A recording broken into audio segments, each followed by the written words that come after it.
Are you getting my velvety dulcet tones now, John? That 80 hertz to 250. I didn't realize that you were officially doing the Howard Stern and sitting on a speaker while I talked to you and we recorded. I'm a little disturbed now. I don't kink shame.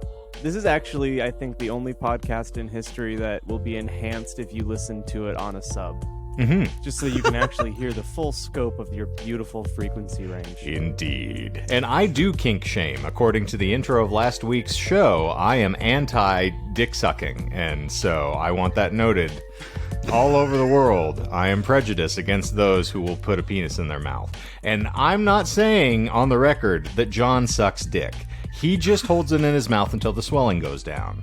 It's different. So, the thing is that I have spent a good amount of time thinking about whether or not I would suck a dick. As I'm not evidenced shocked. by And last that's for me. week's episode. Yeah. Well, speaking of sucking dick, how you doing, Michael? I'm alive, which is pretty The best good, you I'd can say. Yeah. Courtney, you seem in good spirits, maybe a little bit in pain. I'm exhausted. I feel like I was hit by a bus, but that's my own doing to myself, so I just have to sit with it. Wait Party for, too hard. Wait for tomorrow. That'll be the best part. Tattoos are like really fun, like down the line, but that first week is just like, this was stupid. Why did I do this? Did they wrap it in the like second skin stuff? Yeah. Oh, that stuff It's is the cool. fucking best. It's actually Can't people's claw it off. donated skin. Oh my It's great. god. If you get tattoos now and like millennials see your tattoos, they'll be like, I remember back in the day when I had to put weird lotion on my skin and like peel back all the ink bleed. Mm-hmm. Yeah, I remember when a hobo used to have to lick it clean afterward. But that was the best part. I feel like people are lacking today without able to, the hobo and everything. I mean, you don't get the whole experience unless you've had someone who's generally battling AIDS licking your body somehow. Well, maybe the hobo is the tattoos we got along the way. Or maybe the hobo that you blow may know how you blow. Oh shit, it's Anyway, the popo. Courtney, I wish you a speedy recovery on I'm that too tired for this, absolutely guys. magnificent. Well, ink now you on can your cry forearm. to the tater, and Jennifer will be your sobbing shoulder. Can you, Courtney? Will you just do me just a small kindness and please tell our 3 listeners the tattoo that you got? I think it should come as no surprise to anyone that I got an animal tattoo, let alone an opossum. This is totally unlike you. Yeah, that's shocking. And then I got a bunch of edible plants, so it's got like artichokes and watercress and mushrooms. It's like a whole salad on my arm. It's pretty cool. It's rad. And the entree is the opossum. It's perfect. Full course meal. Yeah, I brought that on myself. Yep. Only in Georgia and when you find it roadside. I mean, Courtney, it could be worse. You could have a cartoon velociraptor holding a old-timey camera on your arm. People tend to have a lot of confusion about that. If you're like, oh, hindsight's 2020. Dear fucking Lord. That's when you say, no, it's 2022. The amount of Karens on a weekend shift, they're like, what is that on your arm? Fucking kill me. Man, imagine me trying to explain my life-sized head of Animal, the Muppet drummer, posed as though it was the front of that Andrew WK album where there's just blood running out of his little monster nose, and he's got hair hanging down in his eyes, and he looks super wasted. Yeah, that's a tough one to explain to mothers everywhere. Well, you wouldn't have to explain it if you stopped taking it with you literally everywhere you go. It's on my body. How am I supposed to not take it everywhere? There's makeup nowadays. You can cover it up. Oh, is that your tattoo? Yeah, Yeah. it's like, Red Dragon. You have, the Blake painting. I have, Well, you know what? I've seen you in like undershirts, but I've never seen you. Yeah, you've never seen my shirtless. back. Yeah, I have an actual Animal, the drummer from the Muppets, just bleeding and looking like he eats the souls of small children. And the thing is, we can't prove you wrong. So that's basically podcast canon. Now ask me where my Fozzie Bear tattoo is, and that's going to be an even more compelling story. I think Where's we your know. Fozzie Bear tattoo? I think we know. And speaking of Waka Waka, by the eternal, Behold. behold. It's the Disinformed podcast. I'm Shane. I'm John. I'm Michael. I'm Courtney. And we're stoking the Waka Flocka flame this evening. Is this what happens when you let it build up and get backed up? Uh-huh. Just, let it all go in 1 hour? Ooh. It's not healthy to hold it back like that for that long. Flame on. We're very excited to be back with you this week. It's been a lengthy reprieve for us, but you didn't notice anything, I bet. I enjoyed that. I think they did. It was kind of nice. Uh-huh. That's why we're completing, the season 3 arc, and then we're done, right? 3 seasons in a movie. That's what they say. Uh-huh. Yeah. We just got to do that movie. We're going to move on to major motion pictures and sitcoms, baby boys. We're going to make this famous. Hollywood. Sorry, you're putting on that voice, and all I can think about is Polly from The Sopranos. Indeed, we're going to be rambling down the Ricky Road, and have you ever checked your shoes coming out of a bathroom? My favorite thing about him as a person, and especially in that show, is that his tongue, like a pug, never goes back in his mouth. It's always like you can see it past his fucking teeth. Uh-huh. Polly Walnuts, how about Polly D's nuts? Oh, shit! Indeed.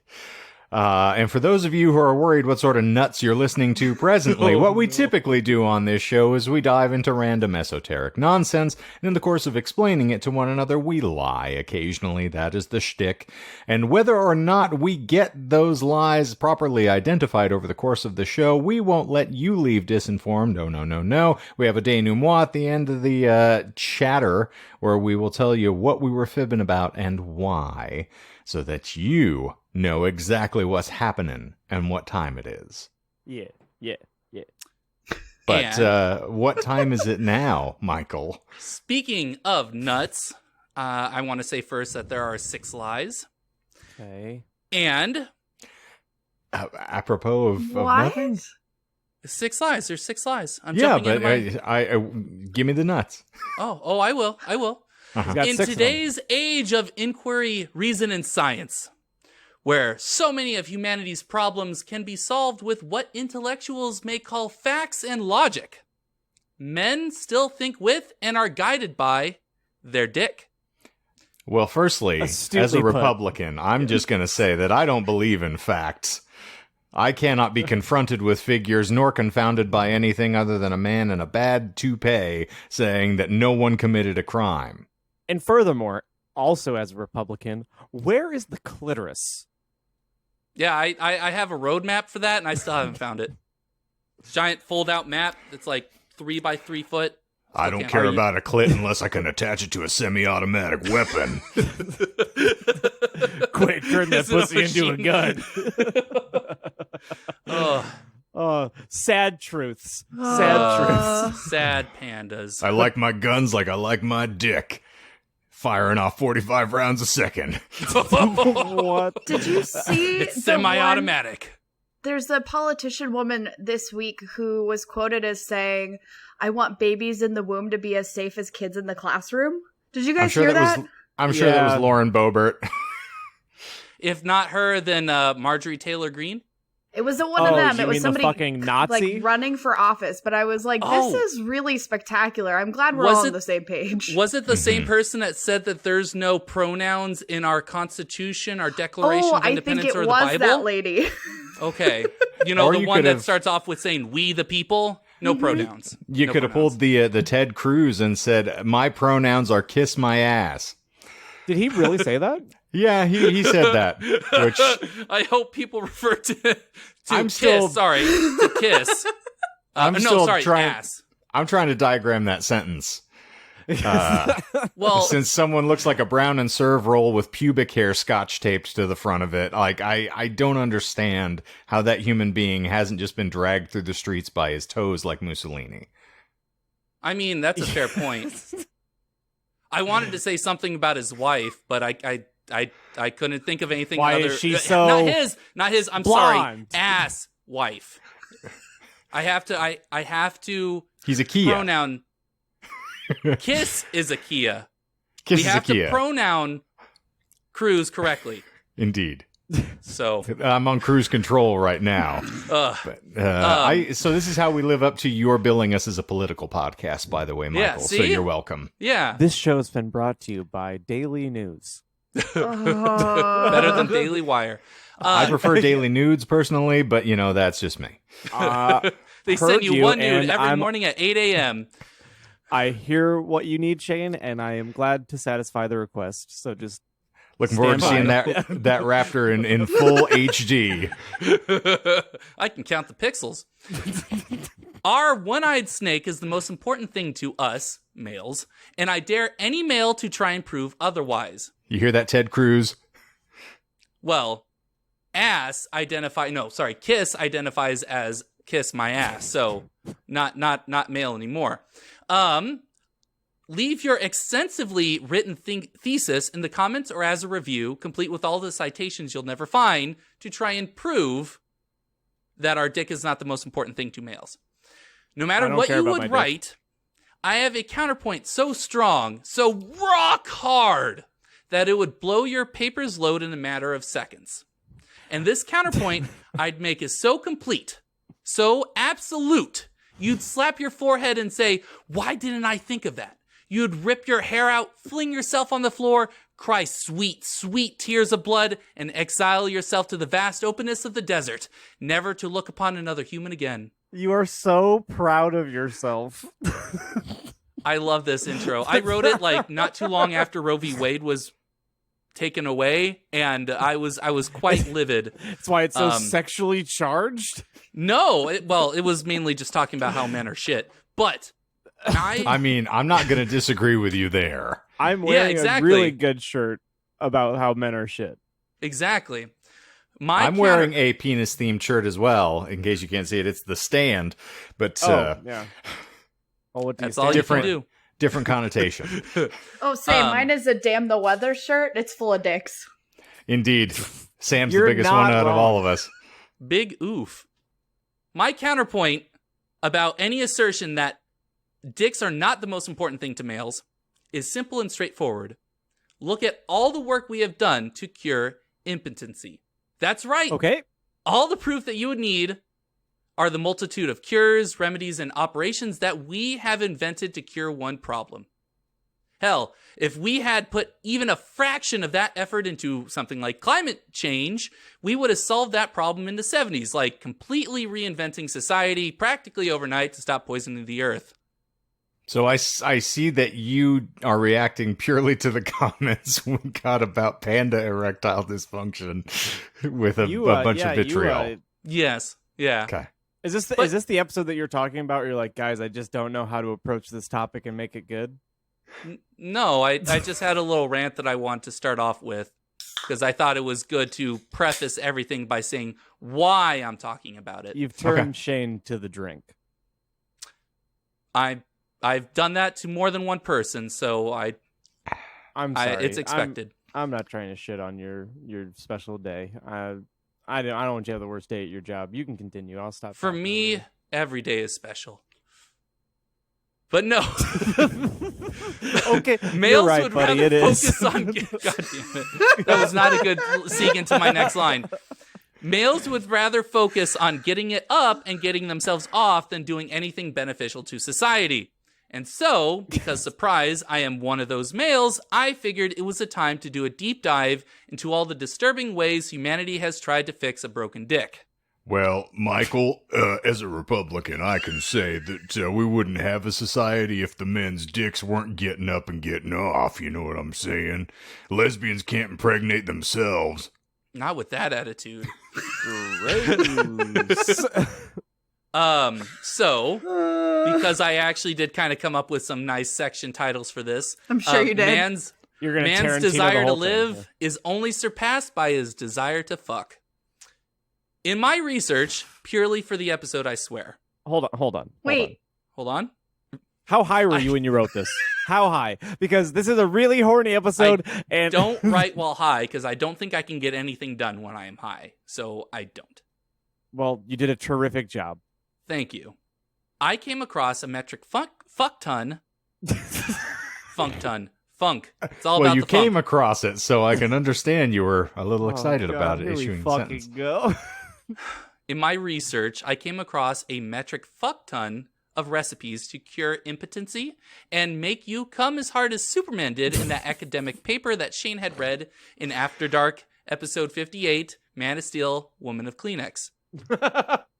Let's start with the tame, and end the episode with a couple of choice modern-day remedies to keep you throwing the strongest of ropes. I thought you said, let's start with the taint. I was like, well, They do be Working shrinking. our way. I was like, they that do. does help. It This is is the known. weirdest way that you've ever pitched a Discord channel for the podcast.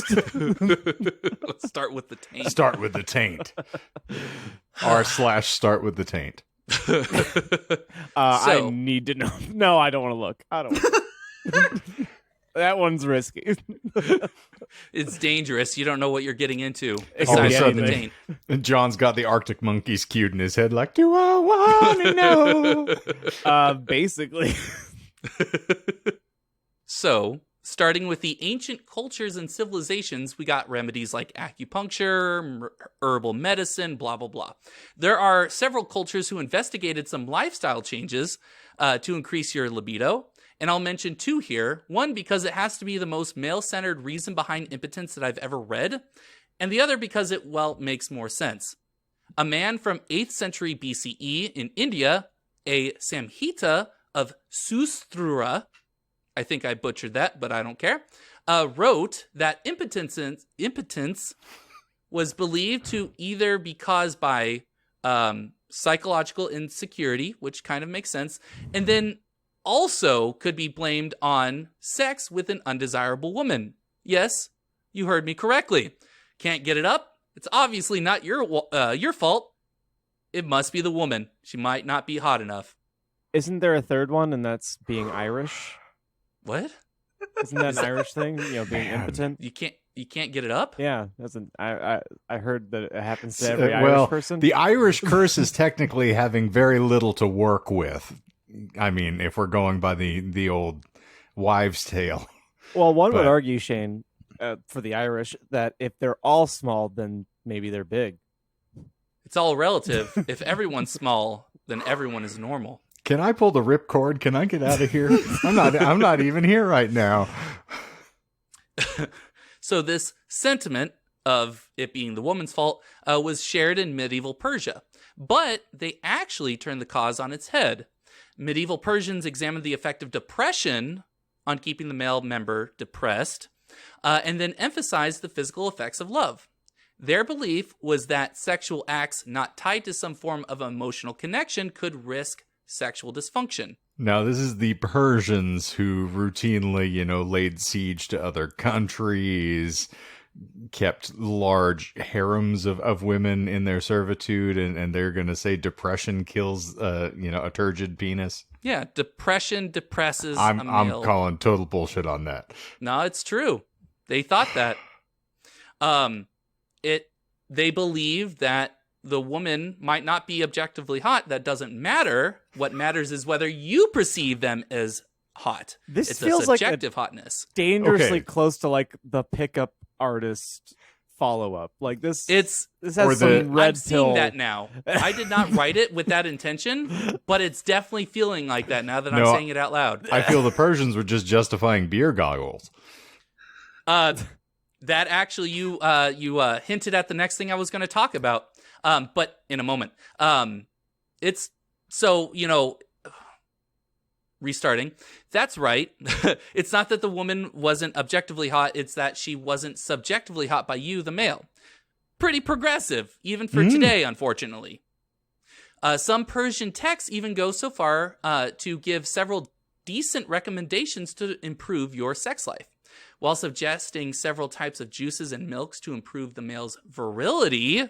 They also advised, quote, living healthy lives and paying close attention to nutrition, hydration, and physical health to enjoy a virile experience. So they were actually, on one hand, they were still really, really behind. But on the other, they were like, well, if you're having troubles getting it up, it could be a lifestyle choice. Or not choice, lifestyle issue. You can edit that if you want. I'm going to, because that was unnecessary. That was a slip. That was a really bad slip. Yeah. Tell us how you really feel, Donald. Oof. In addition to, being healthy. And really far behind. These Persian texts were also the first to realize whiskey dick was an actual phenomenon. Bullshit. There you go with the alcohol. Yes. Well, they didn't call it whiskey dick, obviously, but they recommended avoiding drinking large amounts of alcohol, prior to doing the dirty. They called it the drinky shrinky, actually, right? Yes, I believe that is a Persian line. That's what I thought. Yeah. Motto, slogan, idiom. To that point, I kind of do the same rules with sex that I do as swimming in a pool. I don't want to drink anything 30 minutes before or eat anything 30 minutes before. I want my stomach I want my stomach to be settled. I want my tummy to be nice and still. Before we do the act. He's like, I gotta limber up. I gotta do some stretches. This is cursed. So this idea of abstaining from alcohol before sex is vastly different from medieval or even ancient Germany, which culturally believed getting blackout drunk was necessary to procreate. Is that bullshit? Yeah, that is it bullshit. has to be. There's no way that their whole ethos was like me when I was 24 years old. Blackout to back out. Anyway. I don't think that's an expression. Yeah. Anyway, I could not find anything that mentioned them getting blackout drunk, but it also was incredibly difficult to get blackout drunk before the Industrial Revolution, where we invented liquor. Then... Oh, sorry. Who touched my Heine? Yes, my Heineken. Before then, the strongest alcohol that you could get was wine, which wouldn't have been as strong as even wine nowadays. The trouble came from fermentation and getting the yeast to not kill itself. Since yeast eats sugars and turns into alcohol, which is about as good for yeast as it is for us, the more sugars that are converted to alcohol, the more toxic an environment the yeast is in, kind of like us. It wasn't until the Industrial Revolution that we learned that we can distillate alcohol and make it super strong, which is why the 1800s is kind of associated, or at least 1800s London is associated with passing out drunk in sewers. That's sort of just general debauchery. Dude, that would have been so rad. You have no idea how fucked up you're gonna get. This has not existed in your lifetime at all, and all of a sudden you can just get faced. He's the first place that reveals whiskey or vodka or something like that. John's first in line. He's like, I'm a pioneer. I'm sorry, I'm on the Straight Edge podcast. I'm here to represent the addicts in the room. No. I mean, I have a beer right here, but I have a beer too. No, where I'm shaking my head is that you're like, it would be so awesome when he's like, you got blacked out drunk and fell down in the sewer. Yeah, I was like, oh boy, let me go pass out in the sewer here. The next best thing that could happen to me is if Regina George could punch me in the face. Those would both be equally awesome to me. Is that where shit-faced comes from? Is falling down in the sewer after drinking? Worth checking. It is. I'm not doing it, but it is. Speaking of the ancient and medieval versions of eat this, not that, telling people what to eat to bone harder goes back to ancient India, China, Greece, and more. If it's an ancient culture, chances are they had some sort of recipe to help knock up your wife or wives faster. Or camel. Or camel. To answer Courtney's question, came from a Scottish phrase which comes from being so drunk in the Middle Ages that you don't notice that people are throwing excrement out of their windows. Into the drainage So I think, on the side of the road. So I think you're 70% right. Mama, that's like the strangest rain I've ever seen in my life. It's got peanuts in it. That's weird. Now, stop using the windshield wipers. You're just making it worse. Man, this tastes like the haggis that Mom served 2 days ago. What's going on? That's the strangest rain I've ever encountered. Hold on, let me take another look. Does corned beef taste like piss and flies to you? Or It's does fast this and piss fresh. flies Thank taste you. like corned beef. I don't want to sit here and list all the different recipes that ancient peoples had, in part because most of the recipes sound kind of boring. To be honest, if you can think of a plant or herb that doesn't kill you outright, like nightshade, chances are it was used in some pre-2000s version of Viagra. In terms of meat, can you guess what body parts were heavily featured in these cures? Penis. Exactly. You're absolutely correct. Damn it, I was going to go for like elephant horn. This is making There me a are little some variations on that. bi-furious. Yeah. Such animal peni, since I want to call it that plural form instead, Good. typically come from big, fierce predators, because if you're going to ingest a cock, it better be from a big, hulking beast instead of, like an actual cock, a chicken. Tigers from China, wolves from 13th century Germany. And actually, while I was writing this, I found that my above joke about eating the cock of a cock is actually incorrect, because ancient Greeks also did that. They would, I don't know if it was an actual cock. I think it's a cloaca because it's a bird or something like that. But they would ingest the genitalia of roosters. This episode has enough. been brought to you by Love Food, Hate Money. Yeah, or eat this, not that. I'm calling cock. It's bullshit. It's caca. I'm calling it caca. Oh, you're right. It is caca. My bad. Or cacao. Beans. But It's cacao if you swallow wrong. No, tell me Cacao that's a going down. lie. Come no, on. it's true. It's true. Oh god. Ancient Greece thought that eating rooster genitalia and goat testicles was recommended for increased virility. Can you Can prove I- it wrong? Have you tried it yourself? I've eaten plenty of cock, thank you. Ate the whole thing at once. Can I call bullshit on the German wolves then? No, Okay, I all right. wrote it specifically because I'm seeing it whether was, we got themes.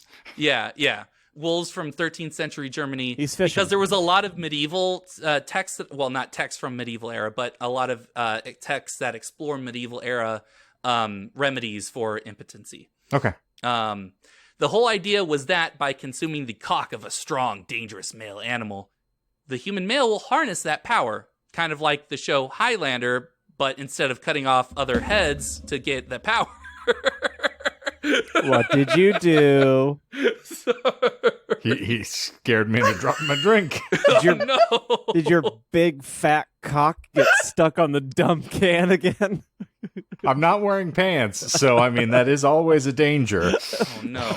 Oh god. So, kind of like the show Highlander, where you would get the powers of the other immortal by cutting off their head, but instead you'd cut off the other animal's Or, penis. a Swedish, speed metal act that thinks if you kill the lead guitar player and eat his heart, you assume all of his skills.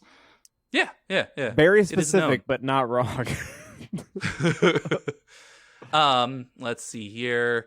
Some cultures that didn't think that it was enough to eat the penis, as several civilizations, like ancient Greece, believed wearing a cured member as a talisman worked just as well.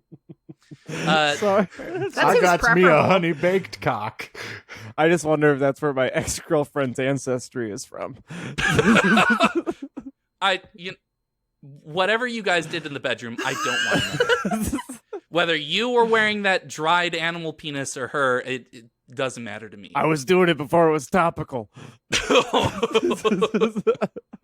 I invented it back in ancient Greece. I was born in it. Molded by it. I'm like Billy Bob and Angelina Blow Me. Aren't they back together now? I don't pay attention to celebrities, so I wouldn't know. I don't know that they've gotten back together. Oh, sorry, no. I think it's Bennifer that's back together now. Ooh.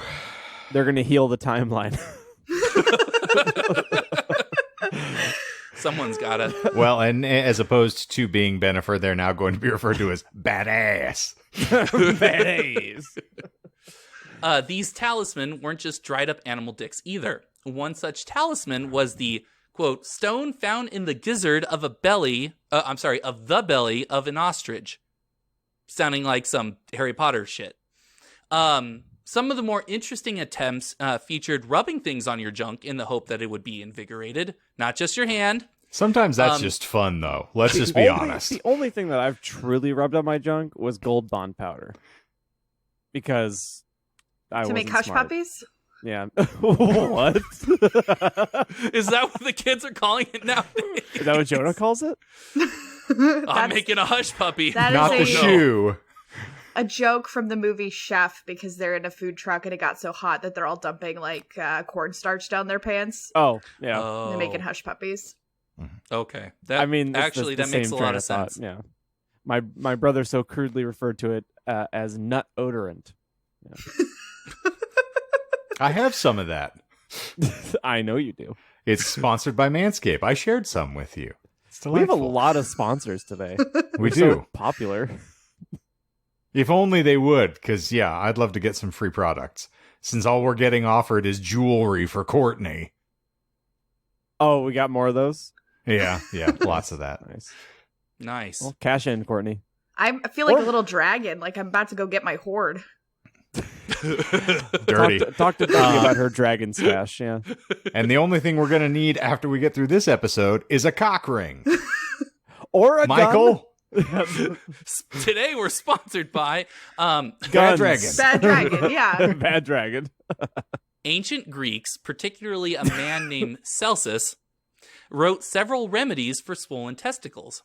Such herbal, air quotes, herbal remedies included rubbing the member down with cumin mixed with boiled honey, wheat flour with honey wine, and cypress roots. And my favorite, slathering your scrotum with calf's dung reduced in vinegar. Is that bullshit? That is not bullshit. That sounds That like was some- a recommended remedy. That's some like white bullshit that you would write. Sounds like some No. goop shit. Yeah, that's why I kept it in. Is I the just don't know cumin why one I true? have- Yeah. I was going to say, why do I have to get cumin in my cumin? Oh, I'm cumin everywhere. I'm cumin my cumin. That's Cumin how I me make the Pete. cumin. The cumin, anyway. We're getting dangerously Um, close to too much white. We're reaching the over white. You guys have Um, broken my brain. Yeah, this was not a good day for you. I mean, it was Well- a great day for you. The cumin one makes me think of like seasoning the meat before it goes in the taco. And I just know that like you guys did this to me. I'm a victim of this podcast.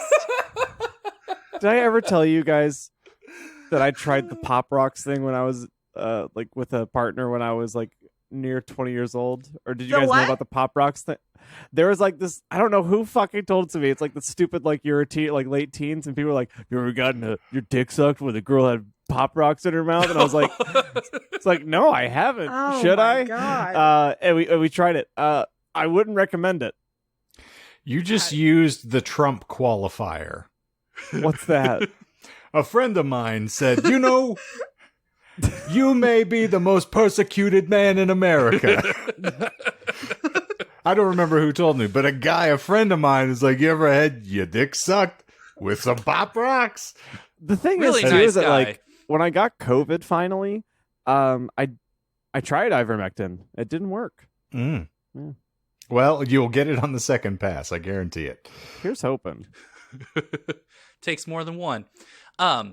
Galen, who all my ancient medicinal bros are familiar with, threw in his lot with these lotions. The line didn't Got execute a well. lot of fans coming here I'm from ashamed medieval of you. history. Yes, yeah. My ancient medicinal bros here. Yeah, I'm about to get medieval on your ass. Ooh.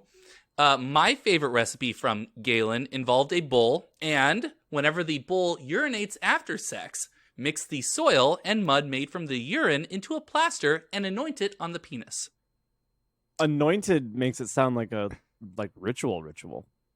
I mean, it probably was. The Romans did love their bulls and everything.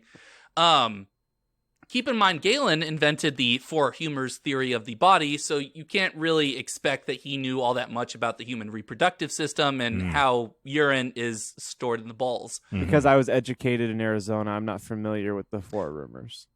The four humors. Rumors, whatever. Four rumors. Firstly, I think JoJo's got a crush on you. Second, Ooh, scandalous. I heard a rumor. Anyway. The four humors is that all of our body has four humors. It's like black bile. He wasn't paying blood. attention during the episode. It's fine. You can. So move on. where Yeah. would you put like Okay. I think you should leave in those categories? Well, I for don't the think. show? I think You Should Leave is a liquid found within the body. I think that's a Netflix show. I also think it's not So- humorous. So I think that altogether it's a nice pincer. Oof. So. And also because we're talking about a subject you've talked about previously, the bull piss is bullshit. Actually, it is not bullshit. It's bull piss. It is true. He did recommend taking the mud from the urine-soaked mud Yeah. from a bull that just had sex. Yeah, and yeah. We rubbing heard you the We first got it, time. yeah. And that was So- a beautiful little Uno reverse. So well Yeah. done. Ha, no, you. Next section. Can't get it up. Time for divorce. Rolls right off the Because- tongue. Oh, I think I know this story. You might, because I have come across this sort of story before. I might have to cut this next line, but because Europeans come up with the darndest things like race science, the white man's burned it, and colonialism, I wanted to mention some of the other less racist theories and practices from the pre-modern era.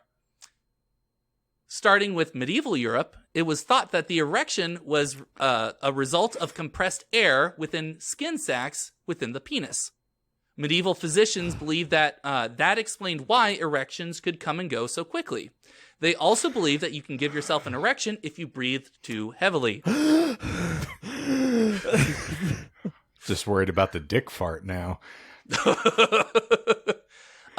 Additionally, it was believed that specific testicles made specific sperm, meaning that sperm from the left testicle made girls and the right made boys. So I love if that you were there's like only... a spatial panning theory of I just love that they're treating it like soft serve. Like, how do you get a mixed cone? Well, you got to activate both at the same time, and well, Done. you don't want that result. Oh wait. So So is semen also stored in the balls? just like pee, yes, it is stored in the balls. It's actually one ball is pee, one ball is sperm. It's actually they where were they keep close, the but a souls. little off. Souls live in your testicles. That lives in your prostate. The G-spot releases it. Not mine. Oh no! I guarantee. No So- way. No way. Nope. So, if you're only looking to add boys to your family, you'd go ahead and cut the girl-making testicle off. Is that a male semen in your left testicle? No. Nope. Chuck Testa. Like Chuck Chuck Testicle. Testes. Yeah. Also, Michael, is it bullshit? The cutting off the testicle to influence. Nope, it is Man. true. my Can you God. imagine the first girl born after he cut off the girl ball? This superstition quickly died out when, according to one article that I read, quote, a bunch of medieval Lance Armstrongs started showing up to church with daughters in tow. So yes, Man. it was true, but it was a quickly discounted superstition because they realized it didn't work. That story's just nuts. Exactly. Truly It's nuts. Considering how superstitious everyone was at the time, male virility was also tied to religion, since, God wanted the female barefoot and pregnant their entire life. Gotta keep the quiver full, am I right, ladies? That was a Courtney- really bad pun. Courtney, is that correct? Or That's triggering. That's what that is. Yeah. I'm sorry. Yeah. That's I figured it would, especially mentioning the word quiverful. Uh-huh. Yeah, I said that on purpose. Uh-huh. But anyway, since this is about the medieval era and not today, not the summer of 2022, which is why I mentioned a medieval pope, Pope John Paul II, was rumored to enjoy watching other clergymen, quote, copulate and ejaculate into courtesans at the banquet of chestnuts in 1501. Well, it's because God says not to spill your seed on the ground. Yeah, So it's a It waste. does say that. So, That's true. mhm. Yep. And if God said it, then you gotta follow Indeed. that. That's why I always keep a mason jar with me. I mean, that's good because you don't know when you're going to run into another courtesan. Courtesan. That's. Isn't the that a word. steroid that they give me to get rid of my gout?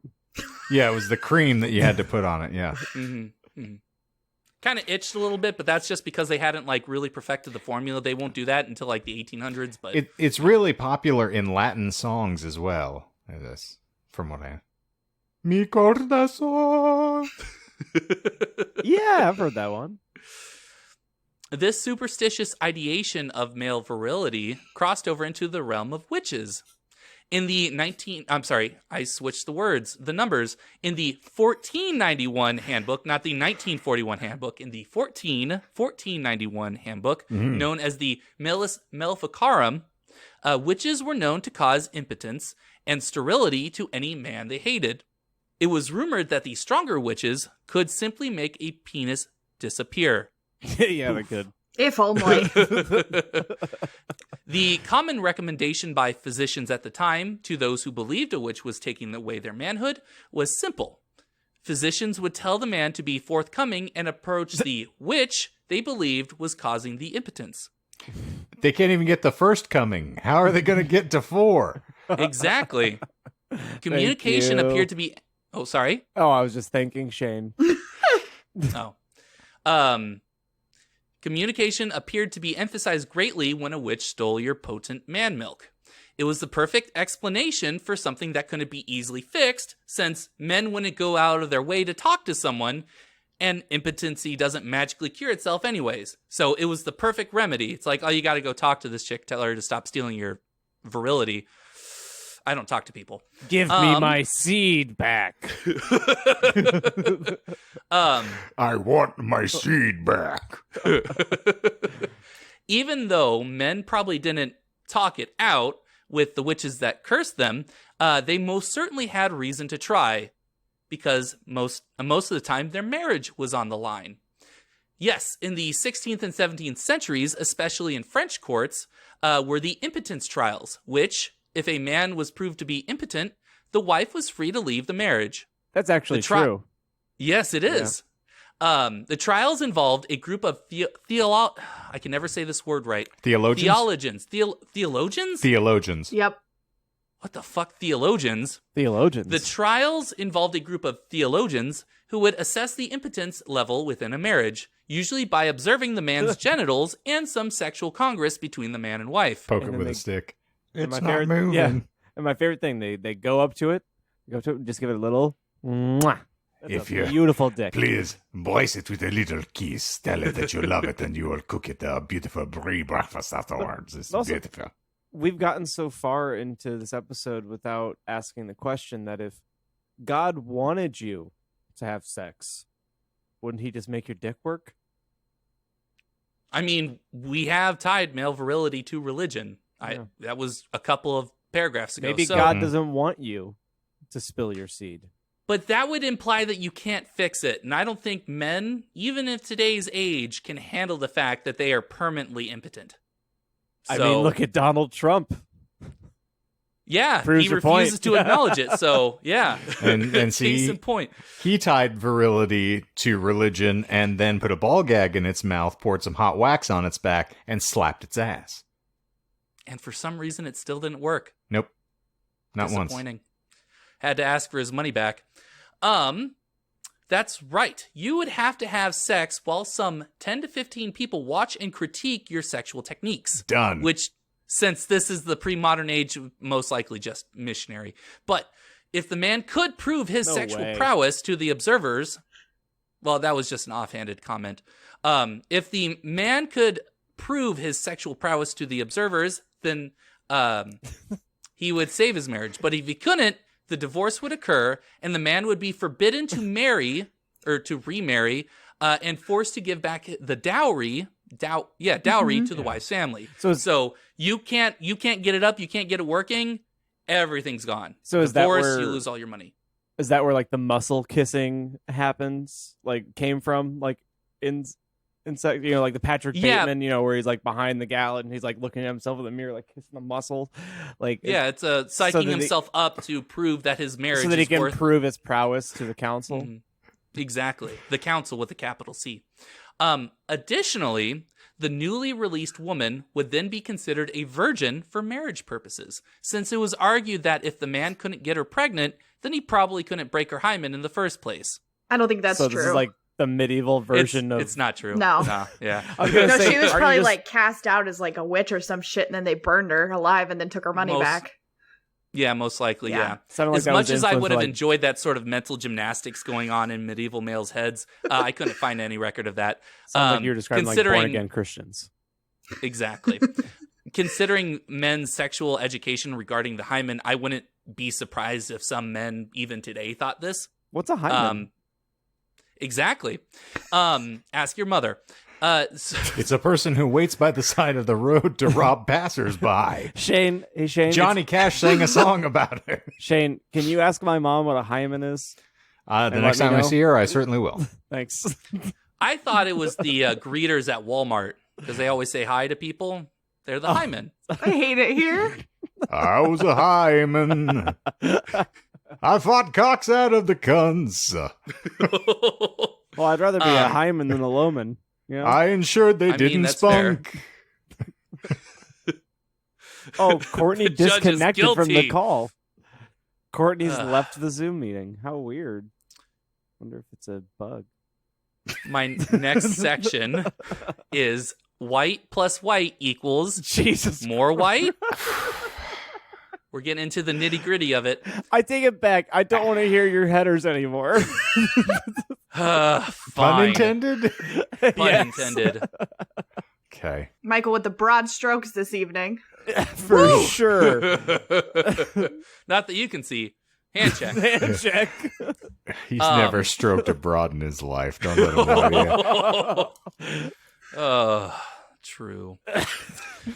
These trials featured predominantly in France, so it makes sense that France would bring us into the modern age with a more medicinal approach to male impotence, which brings us to the French neurologist Charles-Edouard Brown-Séquard in Bless you. 1869. He had the brilliant idea that since cum is the essence of male virility, why not inject yourself with it? And thinking back to ancient history, why bother injecting ordinary cum when you can double down and use animal semen? Now, fast forward to today, and people are using it on their face as anti-aging cream. So, I mean, Yeah, there you go. And that is actually what this neurologist did. Not the facial cream. He didn't Indeed. cocky himself. No. And you know what's great is that most animals come with their own hypodermic. That's Stick true. it right in. Mm-hmm. He proposed injecting animal semen directly into his bloodstream, thinking that it would help replace any hormones lost through aging. that's too dumb to not be true. Yeah, because it is. To give him credit, he did actually experiment on himself. In 1875, he gave himself 10 separate injections of animal semen. He reported an improved mood, performance, and, most importantly, healthy bowel movements. But the negative side effects is that all he wanted was pictures of Spider-Man. It came out of nowhere. And he actually became the Spider-Man. I He just he's wanted like, pictures. It almost sounds like the Doc Ock origin. I thought you were going more the J. Jonah Jameson. Yeah, that's what I thought. Bring me yeah. pictures of Spider-Man. I was trying to get to Spider-Man, but just Close like this enough, dude, right? you never I did just it quite ingested right. some pig semen. Bring me Spider-Man. Now I am Michael, Pigman. Spider are you pig. going to talk about testicle transplants? Yes. We're getting to that. Cool. Yes. I like that I've become the squeamish one on this call, and Courtney's like energized. What's Well, happening? Because it involves Well, it's male suffering, which There we I can go. imagine is always an enjoyable thing to, learn about. Okay. She definitely had her DiCaprio moment from or Django Unchained, where she's like, "You had my curiosity," and then the moment she started hearing male suffering, she's like, "You have my attention." And now give me a Polynesian pearl diver and do not spare the rum. Yes. Exactly. The funniest part about Sequard is that he is actually credited as beginning modern androgen therapy because of his work putting animal cum in his blood. He was also Starfleet's most respected captain. Oh, yes. Not because of the animal cum, No. but it just so happened he was good at that as it well. helped his Behind- disposition. Behind Yes. every strong man. There's an even stronger animal that come to inject in your veins. No, just leave an even stronger animal. That's fine. I'll allow it. Androgen therapy. Oh no, it's Pigman again. Androgen therapy is the practice of regulating male hormone levels through injections of synthetic male hormones. So weird start, but actually really good today. Or really bad today, depending on your perspective. God damn it, Grandpa, don't stick me with that thing again. I thought the war was over. Not in his eyes. Sequard wasn't content to simply inject cum into his veins. Oh, no. In 1889, he injected himself under the skin with extracts from dogs and guinea pigs. And by extracts, I mean ground up testicles. While his earlier work started in important modern day therapy, putting ground up animal testicles under your skin did not do anything. He actually just became the thing. Guinea pigs and dogs.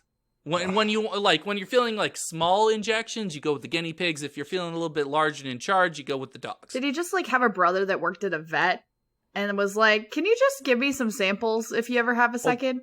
When was this again? Like I what believe it. year? 1889. Oh, those fuckers are all over the street anyway. In all the alleyways. They can Yeah, just look for guinea anything. pigs flooded Europe and France, or Europe and Well, I France. mean, if this is because pre-plague, Europe, then yeah. Europe is a country just like Africa. 1889, a brother, another summer. Give me another round of balls. Okay. I'm sorry. I was trying to. It didn't work well. I'm not an artist. I'm not a musician, and it shows. Now we start to dip into the absolutely bizarre when you mix weird ideas about male virility with medicinal experiments, as opposed to before. In 1920, a Russian, not Russian, I don't know why I was going to say that. Russian a Russian Bale, yes. Uh-huh. Yes, a surgeon living in France, Dr. Sergei Voronov, thought that these semen injections weren't enough. Now, let's pause before he sounds like he's a fucking British knight. He's not Sir J, it's Sergei. Oh, you're right. Sergei Voronov. Thank you. Thank you. Yeah. My apologies. The to all Russian the front Sergeys needs to out be there. held strong. Don't disrespect them. They'll start invading your country. True. Dr. Sergei Voronov thought that these semen injections weren't enough. They needed to cut out the middleman, so to speak. And so some cutting was done to the testicles. He started out by transplanting pieces of prisoners' testicles into the bodies of millionaires. I'm Balchin boy. He's a Balchinian. You just keep attaching testicles of other animals onto your body. That's beautiful. Yeah. It's the most beautiful thing I've ever seen. Well, first he started with prisoners' testicles. Oh, he didn't jump to animals yet. But as you don't have an unlimited supply of prisoners and their testicles. When that supply went dry, he had to switch to a different type of testicle. Oh. Monkey testicles. This just makes me wonder if this is what happened to Mitch McConnell's face. Oh man. How he became a female That's so true. anglerfish. Actually, Yes, and he is that old. I can imagine he signed up for some experiments with Sergei Voronov. Shane, I can also kind of shed some light on that. It's also called inbreeding, which Oh, we're going to I be doing see. an episode on later. So. Ah, nice. Oh, interesting. He started out simply by grafting, I wrote grifting. Oops. He's Grafting. a grifter. You meant what you said. Grifting. He was a piece Works of either sweet way. cheese. He was Exactly. a rotten would- soldier. He was a good time boy. My sweet cheese. Goddamn carpetbagger's what he was. Whoa, we can't say that anymore. He would start out by grafting very thin pieces of testicle of either a chimpanzee or a baboon to the patient's scrotum. By having very thin slices, Voronov argued, the foreign testicle tissue would eventually fuse with the human tissue. So, the human body wouldn't violently react with the foreign body. If you think he was if you thought he was laughed out of the medical community, you'd be completely wrong. By 1923, 700 of the world's leading surgeons at the International Congress of Surgeons in London applauded his work in the rejuvenation of old men. I thought they were using goat testicles, not monkey. We're evolving to that. Okay. You're thinking of a different person who I will cover in a moment. Gotcha. In 1925, he wrote a book on his method called the medical benefits of grafting monkey testicles to humans. In it, Voronov describes the medicinal benefits of grafting monkey testicles to your ballsack. Go figure. Exactly. It's almost like the title wrote itself out. While not an aphrodisiac, he writes, he does admit the sex drive may be improved. Air quotes on may. Big maybe. Also, other side effects include, to what he wrote, better memory, the ability to work longer hours, the potential for no longer needing glasses due to the improvement of muscles around the eye, and the prolonging of life. He also speculated, but did not outright say that it would, cure dementia praecox, or as we call it today, schizophrenia. Was the glasses bit bullshit? No, that was something he claimed would, like, grafting a little piece of an animal's testicle to yours would somehow make your eyes work better. Well, in one sense, diminishes. What's his ball sense? You can't feel your left leg, but your eyes work real good now. I can't feel my nuts anymore, so I can see to infinity. Now, I know we've been talking just about men and their obsession with dicks, but Voronov felt it was time to obsess about women and their ovaries. Finally. Since you kind of do need both to produce children. Later work of his included transplants of monkey ovaries into women. And, to put a cap on his work, since his operations did eventually fall out of vogue in the early 40s, he tried to pull a reverse Uno card. Why did I say Uno? A reverse Uno card, and transplanted a human ovary into a male monkey, and then tried to inseminate her with human sperm. His wiki page doesn't discuss the results, or whose sperm was used, but I think it's safe to say that experiment didn't pan out. I wonder. Yeah, And my last section, because I still have to say this one, putting goat testicles in your testicles so you can come while you come. What? We've run the... It's an old meme of Pimp My Ride. So no one knows it, Michael. all you 90s kids that watched MTV, ooh-wee, all me. No, I don't else. listen to Yo MTV raps. Oof.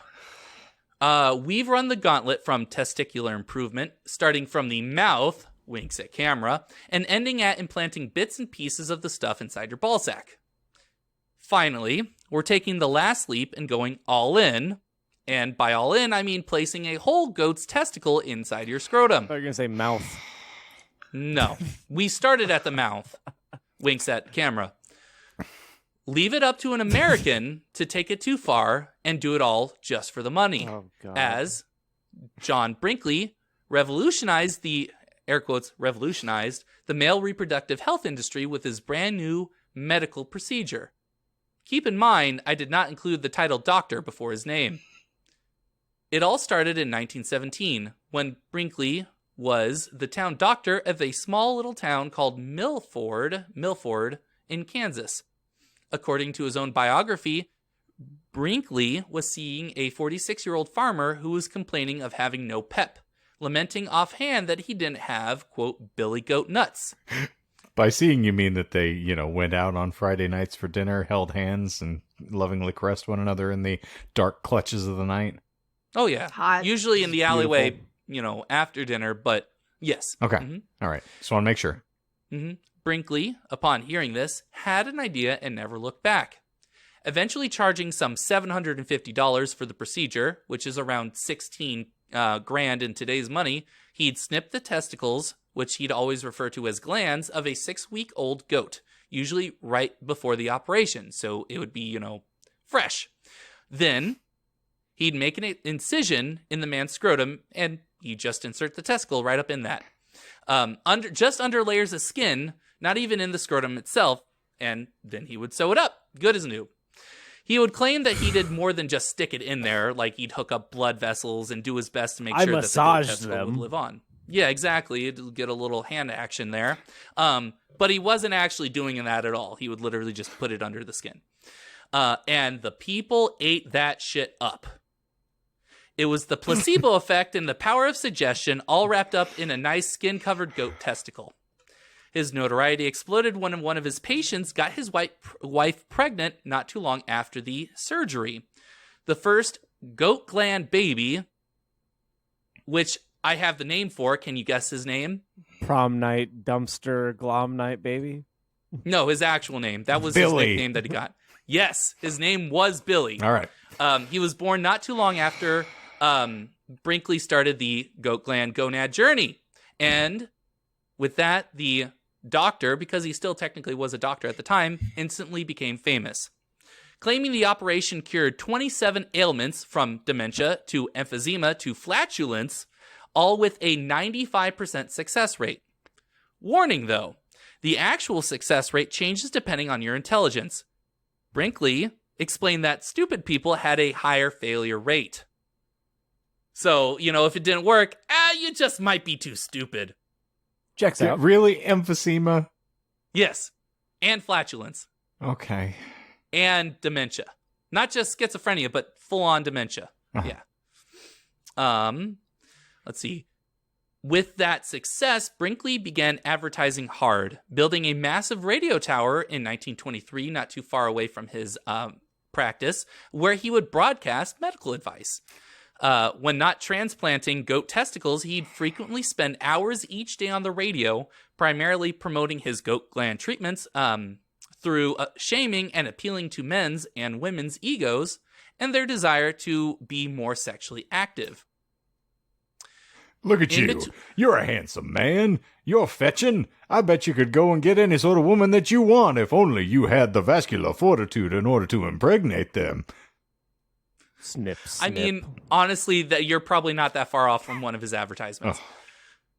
Let's see. In between Brinkley's own advertisements, because this is important to note, his news station, KFKB, short for Kansas First, Kansas Best, or sometimes Kansas Folk Know Best, featured a variety of other types of entertainment, from military bands to French lessons, astrological forecasts, to the first televangelist, a Bob Jones Sr., founder of Bob Jones University. He would also play music on the air, primarily American roots music, including old-time string band, gospel, and early country. Keep that country music in mind. It will be important later. Indeed, Okay. and their call sign used to be KFAB. Get some ghost cheese between your knees. Couple soundboards. I don't believe you about the astrological readings. They would have astrological forecasts on his radio show. Mm-hmm. Huh. Yeah. As the money came flooding in, so did reporters and medical organizations, each with their own agendas. His methods, which he kept mostly secret, started to come to the forefront. He never wrote down his method and would frequently change his technique, in part because most of the time he operated, he was incredibly drunk. He would also extort patients as they lied on the operating table. One such account involved him drunkenly removing a 15-year-old's appendix and then threatening to shoot her brothers unless Brinkley was paid an extra $100. God damn. Yes. Brinkley's main nemesis, because they were nemeses, a Morris Fishbein, the editor of the Journal of the American Medical Association, found that while Brinkley had originally attended an actual medical university, Bennett Medical College, he had left college in his third year for relationship reasons. His wife had left him and took their 2 girls with her. As he had unpaid debts, Brinkley could not forward his credits anywhere else, and so bought his certificate to be a doctor from a shady diploma mill called Kansas City Eclectic Medical University. As an aside, when he was super popular for transplanting goat testicles, he actually traveled through Europe looking for a university that would give him an honorary degree. He did actually get one from a university in Italy, but his nemesis, Fishbein, had pressured the Italian government to rescind it. And because this was the 20s, Benito Mussolini actually revoked the degree himself. Oh. So when you mentioned Mussolini getting dragged out by his toes, I thought that was really interesting. I don't believe this. It's true. Because he had no real, accolades to his name because he just got a shady degree. He wanted someone to award him an honorary degree to become an actual doctor, right? So anywhere that he would travel to, he would try and get a degree. And when an Italian, I think it was somewhere in Milan or something like that, that awarded him a degree, an actual prestigious university. I was just disgusted that it's Mussolini. Yeah, because apparently, according to the article that I read, in order to get an honorary degree rescinded, you had to have someone really high up in the government to do that. And so what higher person than the dictator at the time? Yeah, why not? So now, after all that talk about Mussolini, you're probably wondering about the patients themselves. How did they react to having a goat gland inside their scrotum? Not well. Well, they didn't really mind much. They didn't mind much, but their bodies did, with many patients suffering from infection, and at least 42 people died on his operating table. Not just died afterwards, but died on his table. Eventually, for obvious reasons, he lost his license, and after a brief stint failing to get elected governor of Kansas, because that was a whole thing, he sold his radio station and moved to the border in Texas, where he built a giant radio tower on the Mexican side of the border. There, he could broadcast whatever he wanted without having the government interfere. The U.S. government, mind you. The Mexican government didn't really care because he was paying for it. The Mexican government soon allowed him to up the energy output of his tower to 1,000,000 watts, which is strong enough to be picked up all the way in Canada on a clear night. He then sold airtime to anyone with the cash, about $27,500 per hour in today's money. Talk about advertising. All sorts of people who weren't allowed to broadcast on U.S. airwaves bought time, from grifters selling crazy water crystals to mind readers to religious nutcases selling all sorts of religious paraphernalia, including autographed pictures of Jesus Christ. The Mexican government did eventually rescind his radio license in 1934, and while he ended up broke and penniless from numerous malpractice lawsuits, I wanted to end on one interesting note, one that ties everything that we've learned about manliness and making your testicles the best-icles, which is what I titled this episode, and that's the music of country. While broadcasting from Mexico, he packed his radio music lineup with plenty of up-and-coming country singers. Wow. Singers, yes, indeed. Just happened. I said religious paraphernalia just perfectly fine, and I can't say singers. It's a country singer. Isn't he lovely? Hi, singer. We had, and I don't know any of these names, so I'll tell you all outright Garth they're true. Brooks. Death Kenny Leopard. Chesney. A little Aerosmith. earlier than that. A little earlier than Did that. you say Def Leppard? Yes, I did hear it. We have Patsy Montana, Red Foley, Gene Autry, Jimmy Rogers, the Carter family, and the Packard family, to name a few. He is actually considered one of the few pioneers who helped get country music to where it is today. He kind of influenced the outlaw sort of aspect of country music because this was like really early. This is, I think, even before Johnny Cash Well, Michael, and all that other stuff. you know what they say. Behind every great man is a greater goat. animal. Did you say Gene Montana? Patsy Montana. Patsy Montana. Yes. That's a bridge too far for me. That's a name. Like I said, all these names that I listed are all It's true. actually pronounced Patsy Montana. Mhm. And that is where I will end my episode. Okay. With a quack doctor whose drive to get rich off of people's libido helped him invent modern day country.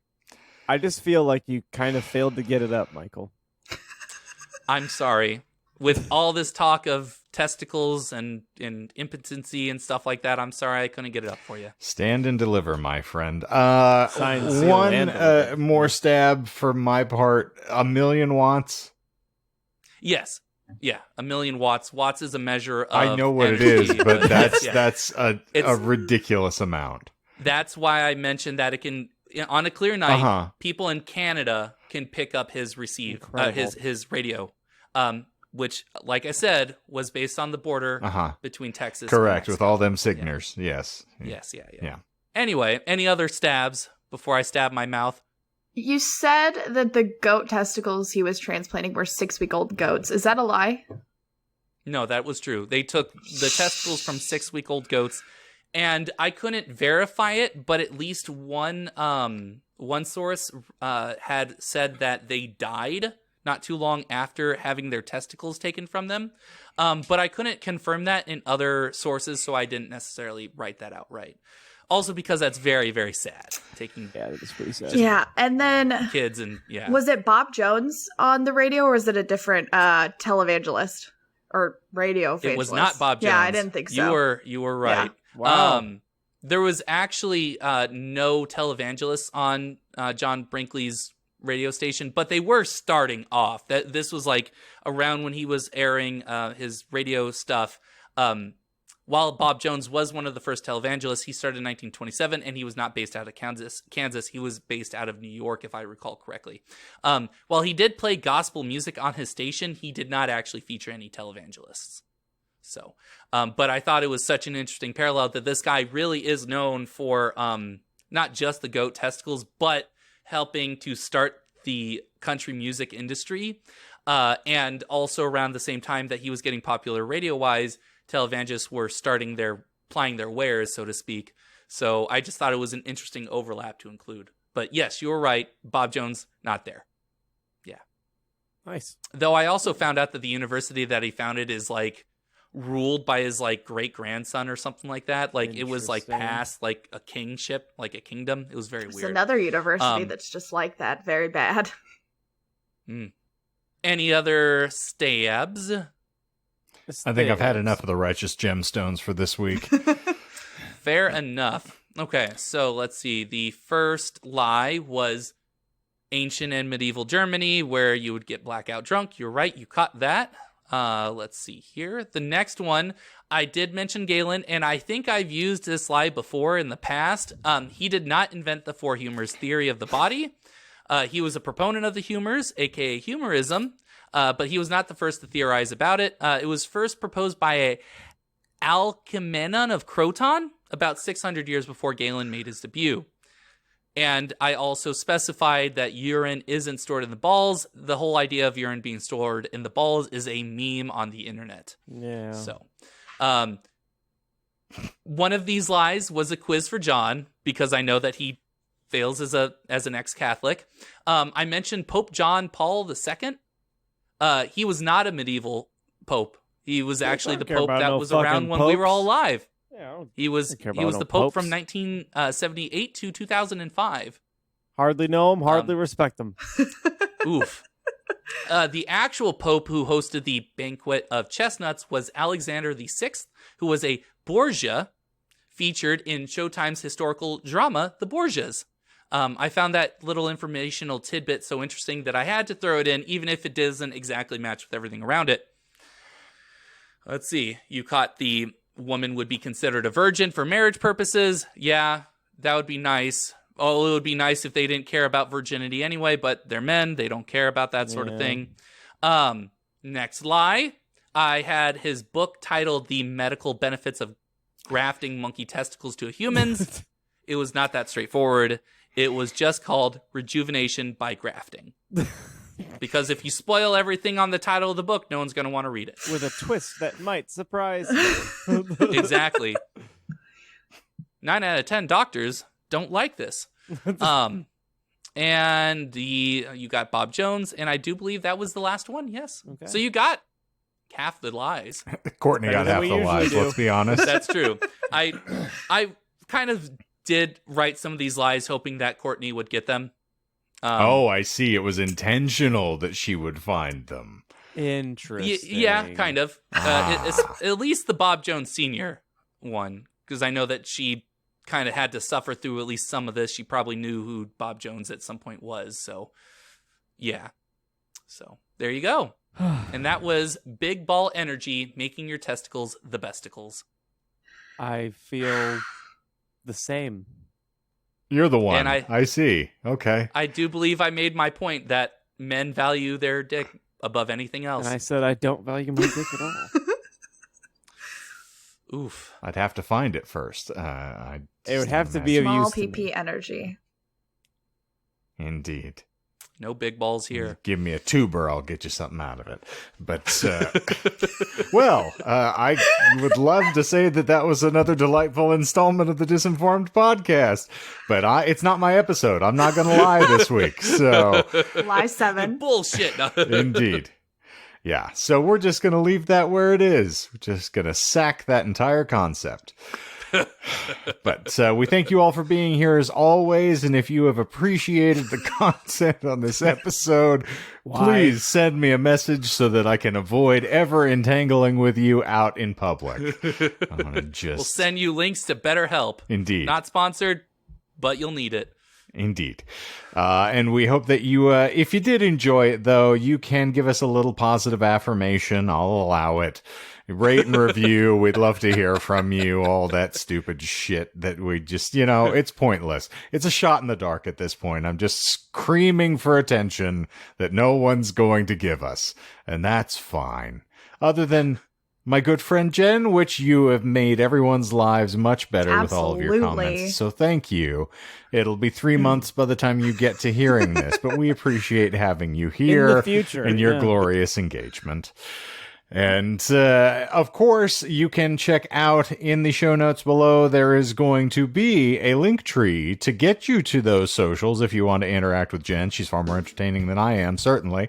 And, you can have some discourse with any number of people in our social streams. It's delightful. Might even catch a carp there. But I believe you're going to stay here because we are on the hinterlands, just creeping up to the door of our 3rd anniversary running this show. We're just a few episodes away, and I'm just stunned and staggered and stupefied by the very concept that we have made it this far. So congratulations, kids. Ooh. It's crazy. Indeed. I don't believe it. Yeah. Got the same number of downloads we did as when we started, so it's not being too proud of ourselves. Consistency, the wheels of time.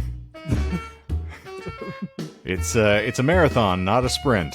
Unfortunately, we're crippled regardless. So, all right. Well, I think that is going to officially wrap it up like a body bag this week, and so, or I guess, a testicle containing a goat nut. Ugh. Goat nuts. It's what's for dinner. New from General Mills. Go Yes. nuts for goat nuts. Yeah. Yes. If you like corn nuts, you'll love goat nuts. No question. Spared no Well. expense. Now that you got my goat, I think we're going to officially end this episode. So, unlike my life presently, I just want to impart to everybody, I hope something great happens to you today. And after this, you're going to goddamn need it. So, for the Disinformed podcast this week, I'm Shane. I'm John. I'm Michael. I'm Courtney. And zippity zoop, I'm we're gonna- out of here. Come. Oh, it's zippity zoop up now. Ugh. Oh. No. No. Veto. Can't No. stop coming. Nope.